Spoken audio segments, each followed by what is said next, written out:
नमस्कार मित्रांनो, माझे मार्केट या आपल्या चॅनलमध्ये तुम्हा सर्वांचे स्वागत आहे.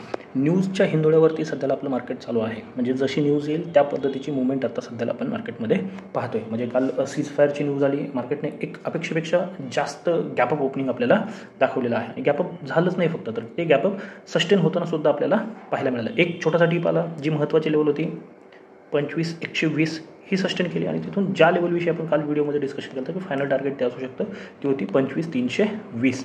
एक्झॅक्ट त्या लेवलच्या जवळपास जाऊन मार्केटने एक प्रॉफिट बुकिंग दाखवलं. बरं, आता हे प्रॉफिट बुकिंग ठीक होतं, इथपर्यंत येणं किंवा इथे जाऊन साईडवेज होणं मार्केट अपेक्षित होतं.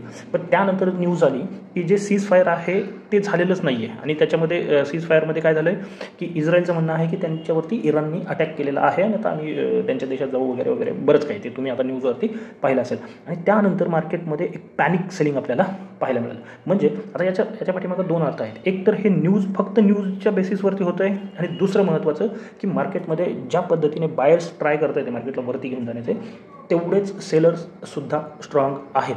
म्हणजे मार्केटला ते 25,150च्या वरती किंवा 25,100च्या वरती क्लोजिंग बेसिसवरती राहून देत नाही आहेत. एखादा वीक येतोय, वीक म्हणजे एखादी कॅन्डल जातीय वरती, परंतु तिथे ती सस्टेन होत नाही आहे. एक दिवस आता याच्यावरती जोपर्यंत क्लोजिंग येत नाही ना, तोपर्यंत चांगली अपसाईड आपल्याला पाहायला मिळणार नाही.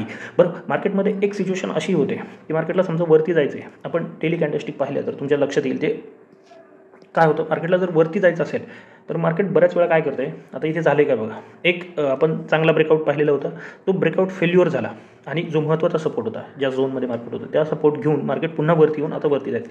बऱ्याच वेळा असं होण्याची शक्यता सुद्धा असते की मार्केट काय करेल, gap up opening red candle, gap up opening red candle, gap up opening red candle, असं होण्याची शक्यता सुद्धा नाकारता येत नाही. त्याच्यामुळे कदाचित आपल्याला उद्यासुद्धा गॅपअप मार्केटवरती सस्टेन करताना पाहायला मिळू शकते. गॅपअपवरती सस्टेन किंवा एखादी कॅन्डल इथेच ओपन होऊन या पद्धतीने होऊ शकतं. म्हणजे हे सांगण्याचा उद्देश काय, मार्केटमध्ये जो आपला व्ह्यू आहे ना, तो अजूनही बुलिशच आहे. म्हणजे मार्केटमध्ये खराब काहीच झालेलं नाही आहे. आता कितीही न्यूज येऊ द्यात, काही होऊ द्यात, मार्केट जोपर्यंत ॲटलिस्ट 24,760 ही लेवल डिफेंड करतोय ना, तोपर्यंत आपल्याला काहीही घाबरण्याचं कारण नाही आहे. म्हणजे मोठा फॉल होईल वगैरे नाही आहे. आता वोलेटाईल होईल आणि अजून एकदा दोनदा जर ही नाटकं झाली यांची की सीज फायर झालं, यांनी याच्यावरती हमला केला, त्यांनी त्याच्यावरती हल्ला केला वगैरे वगैरे झालं ना 1-2-3 वेळा, मार्केट याला डोंकून सुद्धा पाहणार नाही. जसं रशिया युक्रेनमध्ये झालेलं ना, तसंच होईल. आता सध्याला नवीन आहे, त्यात अमेरिका इन्व्हॉल्व आहे. आणि सगळ्यात महत्त्वाचं आपल्या मार्केटवरती जास्त इम्पॅक्ट येण्याचं कारण आहे ऑइल.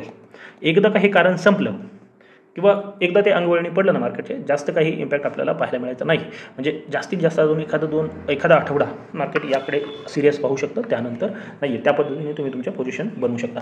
आता अशा मार्केटमध्ये म्हणजे आज दिवसभरामध्ये जे कामकाज झालेलं आहे, आता हे बोलायला किंवा हे फॉल पाहिला किंवा हा फॉल पाहिला खूप छान वाटतं. पण आज 80 ते 90% लोक अशा मार्केटमध्ये काय होतं, जास्त असतील पण ते सांगतो मी, जे रेग्युलर ट्रेडर आहेत त्यापैकी 80 ते 90% लोक हे लॉसमध्येच बाहेर पडतात किंवा ॲटलिस्ट कॉस्ट टू कॉस्ट बाहेर पडतात. प्रॉफिट घेऊन बाहेर पडणारी लोक खूप कमी असतात. हां, ज्यांनी ही रॅली कॅच केली किंवा हे गॅपअप कॅच केला आणि सिस्टम क्लोज केली, त्यांच्याकडे प्रॉफिट राहिलेलं असेल.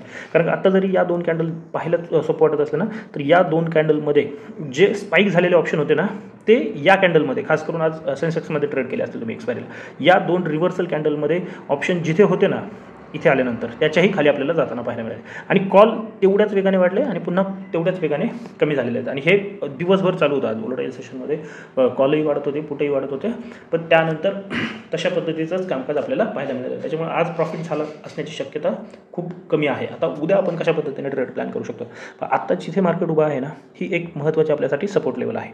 ती लेवल आपल्यासाठी येते 25,000 ते 25,030 या लेवलवरती फोकस करायचं आहे. आणि ही लेवल आता सध्यासाठी खूप महत्त्वाची आहे. आज दुपारी मेसेज करता की याच्या खाली जर मार्केट निघते ना, तर 24,960. तर तुम्ही जर आपलं टेलिग्राम चॅनल जॉईन केलं नसेल ना, तर जॉईन करून घ्या. तिथे स्टॉकविषयी किंवा ज्या महत्त्वाच्या लेवल आहेत ना, किंवा काही न्यूज असतील तर त्याविषयी अपडेट करतो. हा रेग्युलर ट्रेड वगैरे नसतात तिथे, परंतु माहिती देण्याचा प्रयत्न आपला असतो.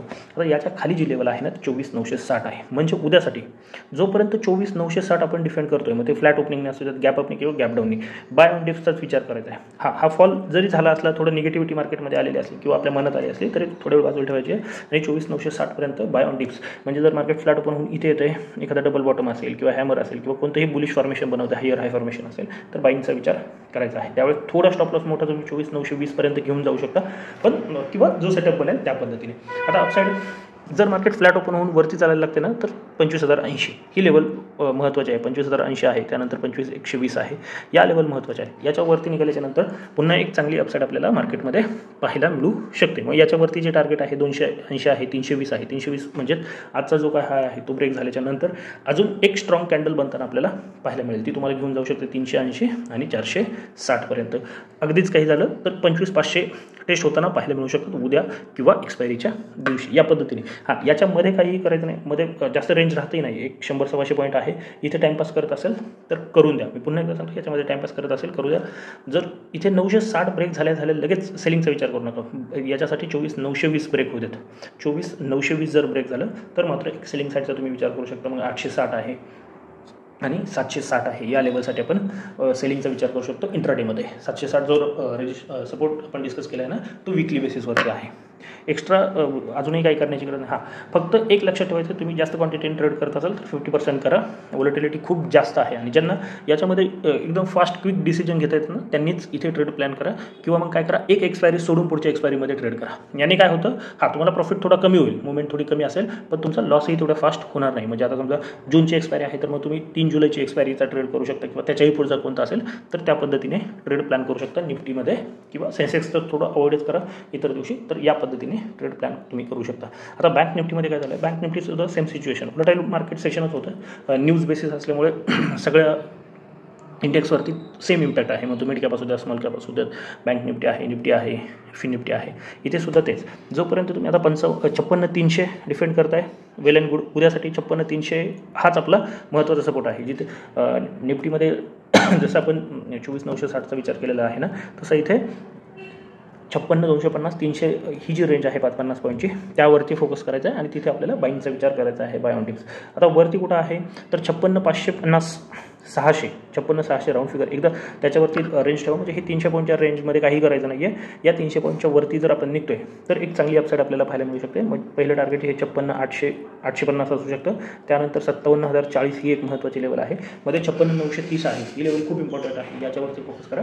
आणि मग जर 57,000 ब्रेक होते तर एक शॉर्ट कोडिंग आपल्याला वरती आपली 57,300 ते 57,500 घेऊन जाऊ शकतो. 56,600 ब्रेक झाल्याच्या नंतर काय करायचं आहे तर 56,600च्या खाली 56,300 जर ब्रेक झालं तर काय करू शकतो आपण, तर एक विचार करायचा 56,300 कधी ब्रेक होते हे जास्त महत्त्वाचं असणार आहे. म्हणजे अगदीच ओपनिंग गॅपडाऊनच याच्या खाली होते ना, तर मग मार्केट जर पुन्हा वरती येते गॅपडाऊन ओपनिंग होऊन तर आपण बाईंगचा विचार करू शकतो. जर गॅपडाऊन ओपनिंग होऊन खालीच मार्केट कामकाज करतं आणि एखादा नवीन ब्रेकडाऊन क्रिएट करतं आहे तर आपण डाऊन साईडचा ट्रेड इनिशिएट करू शकतो, ज्याचं टार्गेट तुमचं पहिलं 56,150 असू शकतं किंवा अगदीच 56,000 पहिलं टार्गेट घेऊन तुम्ही चालू शकता. मग त्यानंतर 55,800 आणि 55,500साठी आपण ट्रेड प्लॅन करू शकतो. बरं, बाकी आता या सगळ्या ज्यावेळेस आपण लेवल डिस्कस करतो ना, याच्या पाठीमागे सगळ्यात महत्त्वाचं काय आहे की काय न्यूज येत आहे ते. आत्ता न्यूज बऱ्यापैकी जे आलेले होते ना, सीजफायरचं उल्लंघन झालं वगैरे, आता परत इराणने सांगितलेलं आम्ही काही हल्ला केलेला नाही वगैरे वगैरे, आणि आता त्याचं क्लिअरिफिकेशन येईल, न्यूज चॅनलला अपडेट होईल थोड्या वेळात किंवा आलेही असेल तुमच्यापर्यंत, तर ते पाहायचं आहे आणि शांत बसायचं आहे. एक्स्ट्रा